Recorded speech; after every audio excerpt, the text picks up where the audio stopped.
ევროკავშირის გაფართოების პოლიტიკა ხშირად ყველაზე ეფექტურ მიმართულებად ითვლება ევროკავშირის საგარეო პოლიტიკაში. თუმცა 2004 წლის შემდეგ, როდესაც ყველაზე მეტი ახალი წევრი მიიღეს გაფართოების პოლიტიკის ფარგლებში, ეს პროცესი ფაქტობრივად შეჩერდა. დავოსის ეკონომიკურ ფორუმზე გავესაუბრე ხორვატიისა და მონტენეგროს პრემიერ-მინისტრებს, ასევე უკრაინის საგარეო საქმეთა მინისტრსა და ევროკომისარს გაფართოების საკითხებში, რათა გვემსჯელათ თუ როგორ შეუძლია ევროკავშირს გამოაცოცხლოს გაფართოების პროცესი.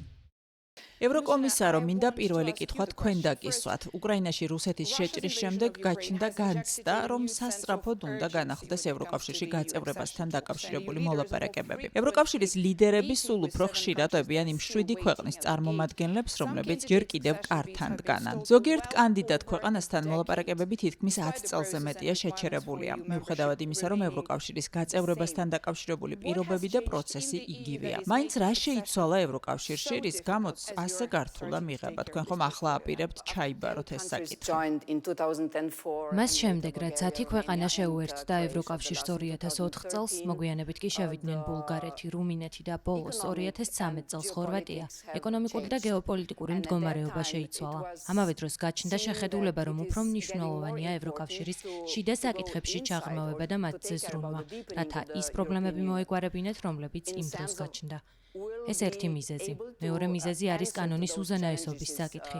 ევროკავშირის შიგნით არიან ისეთი ქვეყნები, რომლებიც არ იცავენ კანონის უზენაესობას და ბევრ წევრ სახელმწიფოს გაუჩნდა გარკვეული შიში, რომ ეს დააზიანებდა ევროკავშირს და რომ აღარ უნდა შემოგვეშვა ევროკავშირში ისეთი ქვეყანა, რომელიც არ იქნებოდა ამისთვის 100%-ით მზად. არ გულისხმობ მხოლოდ ეკონომიკურ მდგომარეობას. ჩვენ მეტისმეტად ბევრს ვსაუბრობდით, ჩემი აზრით ეკონომიკურ მზაობაზე გაფართოების პროცესთან დაკავშირებით და ნაკლებ ყურადღებას უთმობდით ღირებულებებსა და კანონის უზენაესობას. Not only on the economic part. We have been talking, in my opinion, much too much about the economic part of the enlargement process, less about the values and less about the rules of law. პრემიერ-მინისტრო, როდესაც ხორვატია შევიდა ევროკავშირში 2013 წელს 22 წევრად. ის იყო მეორე ქვეყანა, რომელიც მარტო მიიღეს, საბერძნეთის შემდეგ, რომელიც 1991 წელს გაწევრიანდა ევროკავშირში. ასე რომ თქვენი ქვეყნის შემთხვევა სპეციფიკური იყო. და ამის მერე გაჩნდა ეგრეთ წოდებული გადაღლის ფაქტორი გაფართოების პროცესში, რომელიც ძირითადად ახალი კანდიდატების მდორე ინტეგრაციის დამსახურება იყო. სწორედ ამის გამო ხორვატიის მიმართ მეტი მოთხოვნაც იყო, როდესაც ევროკავშირში მიგიღეს. აისახა ქვეყანაზე ასეთი სკრუპულოზური შემოწმება ახლა, როდესაც უკვე შეუერთდით შენგენისა და ევროზონის სივრცესაც. დიახ, ხორვატია, როგორც სწორად აღნიშნეთ, 2013 წლის 1 ივლისს შეუერთდა ევროკავშირს. დიდი გაფართოებიდან თითქმის 10 წლის შემდეგ. რა იყო ჩვენთვის ასიკეთო? ჩვენ მაშინ შევედით, როდესაც მზად ვიყავით. ჩვენ განსაკუთრებით, ჩემი პირველი მთავრობის ვადის დროს გადავწყვიტეთ უფრო გაგვეღრმავებინა ინტეგრაცია. რაც მოვახერხეთ კიდეც, შეუერთდით ევროზონას, შენგენს, ევროპის სტაბილურობის მექანიზმს და სარგებელიც 9 წლის წინ, როდესაც შევედით, ჩვენ ევროკავშირის განვითარების საშუალო დონის 62%-ს ვაკმაყოფილებდით. ახლა ვართ 78-ზე. მესამე მთავრობის ვადა რომ დასრულდება, უკვე 82-ზე ვიქნებით. ეს ნიშნავს ეკონომიკურ განვითარებას, უკეთეს ინფრასტრუქტურას, მეტ ღირებულებას, კანონის უზენაესობასა და ყველაფერს, რაც ამას ახლავს თან და რაც ძალიან ძვირფასია ხორვატიის მოქალაქეებისა და საზოგადოებისთვის. ზოგადად მთელი ქვეყანა სხვანაირია ახლა. მე ვიტყოდი, ბევრად უკეთესია. მონტენეგრო შეიძლება ითქვას, რომ ყველაზე წინ არის წასული მიღების პროცესში. როგორ აისახა თქვენზე ის ცვლილება, როდესაც პირველად გაგიხსნეს კარი? მართალია ახლა ცოტა განსხვავებულია ვითარება მონტენეგროსთვის, უკრაინისთვის. მაგრამ რა მიმართულებით გაქვთ პროგრესი ევროკავშირთან დაახლოების კუთხით? დავოსის ფორუმამდე ევროკომისარი ყავდათ სტუმრად მონტენეგროში.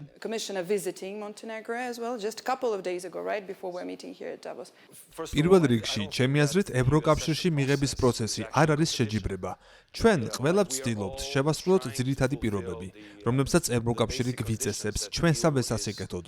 ამ მოთხოვნებს ევროკავშირისთვის კი არ ვასრულებთ, არამედ ჩვენი უკეთესი განვითარებისთვის, რომ გვქონდეს უკეთესი საბაზრო ეკონომიკა და კანონის უზენაესობა, უფრო სამართლიანი საზოგადოება და მეტი დემოკრატიული ინსტიტუტი. აი, ამ ყველაფრის შექმნას ვცდილობთ. ვცდილობთ ავაშენოთ სისტემა. ეს განსაკუთრებით რთულია მონტენეგროს მსგავსი ქვეყნისთვის, რომელიც ყოფილი იუგოსლავიის ნაწილია. ზოგიერთმა თქვენგანმა შესაძლოა იცოდეს, რომ მონტენეგრო ყველაზე პატარა რესპუბლიკა იყო და თითზე ჩამოსათვლელი ინსტიტუტი ჰქონდა პოდგორიცაში. მათი უმეტესობა იყო ბელგრადში, ზოგიც ზაგრებში, რამდენიმე ალბათ იყო ლიუბლიანაში, მაგრამ პოდგორიცაში ფაქტობრივად არაფერი არ იყო. წარმოიდგინეთ, 2006 წელს ჩვენი ინსტიტუციების მშენებლობა ფაქტობრივად მუნიციპალური დონიდან უნდა დაგვეწყო. ასე რომ ამ ბოლო 18 წლის განმავლობაში ძალიან დიდი ნაბიჯები გადავდგით. ახლა მონტენეგროს კანონის მიხედვით უკვე სრულწლოვნები ვართ და იმედი გვაქვს, რომ ისე მოგვექცევიან, როგორც სრულწლოვანს ეკადრება. ბატონო მინისტრო, უკრაინაც ადგას ევროკავშირის გზას და თქვენ უკვე მოისმინეთ გარკვეული მოსაზრებები აქ.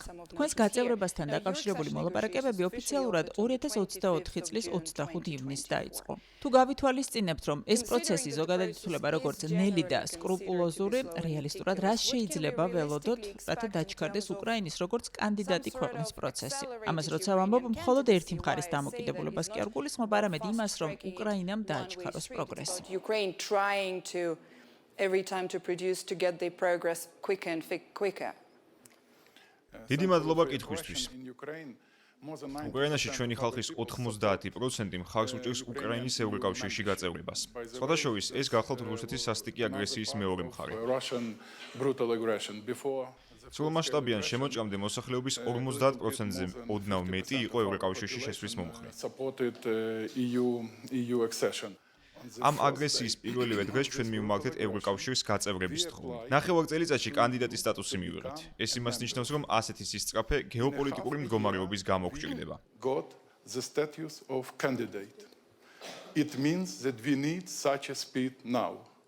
და აი ეს იყო ჩვენი პასუხი რუსეთის მიერ ჩადენილ სისასტიკეზე, რომ დაგვეცვა ჩვენი ღირებულებები. ეს იყო ჩვენი სტრატეგიული არჩევანი. მინდა ასევე შეგახსენოთ, რომ ევროკავშირი ომის შემდეგ დაარსდა. მისი შექმნის მიზეზი მხოლოდ ვაჭრობა კი არ იყო, არამედ ის, რომ დაემარცხებინათ ომი. ომზე გაფიქრებაც რომ აღარ გაებედა ვინმეს. დაემარცხებინათ მაშინდელი პუტინი, ფაშიზმი და ნაციზმი. და სამწუხაროდ ეს განსაცდელი ისევ დაბრუნდა ევროპაში. და ახლა ჩვენ უნდა დავამარცხოთ რუსეთის აგრესია. უნდა დავამყაროთ გრძელვადიანი, სტაბილური, სამართლიანი და სრულფასოვანი მშვიდობა, რადგან ევროპისა და უკრაინის უსაფრთხოება განუყოფელია ერთმანეთისგან.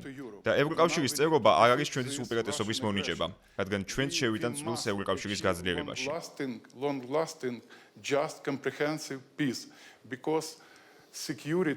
Of Europe and security of Ukraine is indivisible. ჩვენც შევიტანთ წვლილს ევროპის კონკურენტუნარიანობის გაძლიერებაში, ჩვენი მაგალითად თავდაცვის მრეწველობით, ტექნოლოგიებით, უსაფრთხოების საკითხებში მიღებული გამოცდილებით და შესაძლოა ეს იყოს ევროკავშირის საუკეთესო ინვესტიცია. რაც შეეხება ხარჯს, ჩვენ გავაკეთეთ გათვლა და ეს დაახლოებით ევროკავშირის მთლიანი შიდა პროდუქტის 0.17% დაჯდება, თუ საუბარია 9 ქვეყნის მიღებაზე. And probably it will be the best investment for EU. If we are speaking about cost, we have such an evaluations. The cost will be approximately 0.17 of the EU GDP. If we are speaking about the enlargement of 9 countries. ჩვენ მოვისმინეთ ორი კანდიდატი ქვეყნისგან თუ რა დაბრკოლებების გადალახვა უწევთ ევროკავშირის შიგნით, რომლის ზოგიერთ წევრს მაინც და მაინც არ სურს გაფართოება.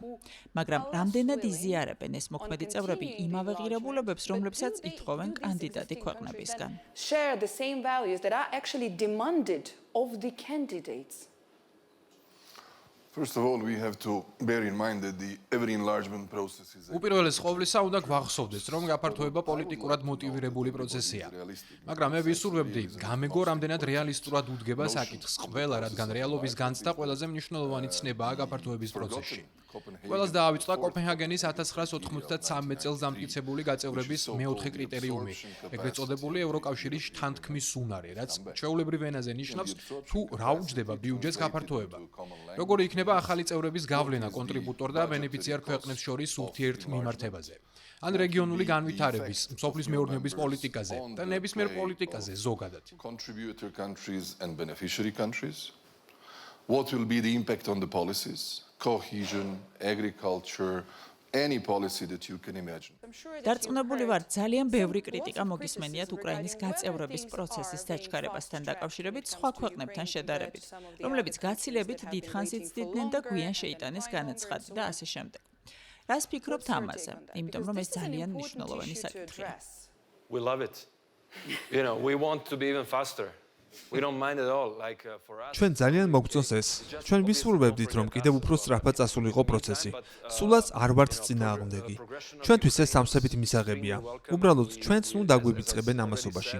თუმცა უკრაინის პროგრესი მისასალმებელია და როგორც უკვე ვთქვი, ჩვენ მიგვაჩნია, რომ უკრაინა ამ რეგიონის ნაწილია. რომ მსგავსი ბედი გვაქვს და გვინდა უკრაინის პროგრესი, რაც შეიძლება სწრაფად წავიდეს. თუმცა მე ვიტყოდი, რომ მაინც უნდა შევინარჩუნოთ მერიტოკრატიის გარკვეული დონე და მერიტოკრატიული მიდგომა. მე ვფიქრობ, რომ მონტენეგრომ ბევრი გააკეთა და კიდევ მეც გავაკეთებთ. ჩვენ ძალიან ამბიციური გეგმა გვაქვს. გვინდა 2 წელიწადში 2026 წლის ბოლომდე ყველა მოთხოვნა შევასრულოთ და მზად ვიყოთ თქვენთვის. იმედს ვიტოვებთ, რომ ევროკავშირი დაინახავს ამას, აღიარებს ჩვენს ძალისხმევას, ჩვენს შინაგან ძალას და მიგვიღებს. და რომ ეს მოხდება, დიდი იმედი გვაქვს 2026 წლის ბოლომდე, როცა ყველა მოთხოვნას შევასრულებთ და რომ 2028 წელს ჩვენ გავხდებით 28 წევრი. შეჯიბრება. მე ვფიქრობ, რომ ეს ჯანსაღი პროცესია, რადგან ის ღირებულებით პრინციპებს ეფუძნება, რაც ნიშნავს, რომ მთავარი დრო სულაც არ არის. ზოგჯერ ვისმენ ასეთ ფრაზას, მაგრამ ბალკანეთის ქვეყნები ძალიან დიდი ხანია იცდიან.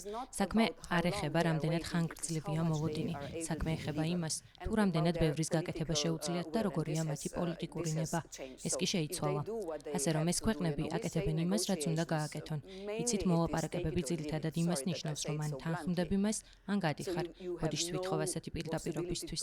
თქვენ არ გაქვთ არავითარი შესაძლებლობა, რომ ივაჭროთ მნიშვნელოვან საბაზისო ღირებულებებზე ევროკავშირში. სამწუხაროდ ჩვენი დრო ამოიწურა. დიდი მადლობა ყველას. იმდენი საფიქრალი და საქმეა ყველასთვის. ეს ეხება როგორც ევროკომისარს, ისე წევრ თუ კანდიდატ სახელმწიფოებს. დიდი მადლობა, რომ გვიყურებთ.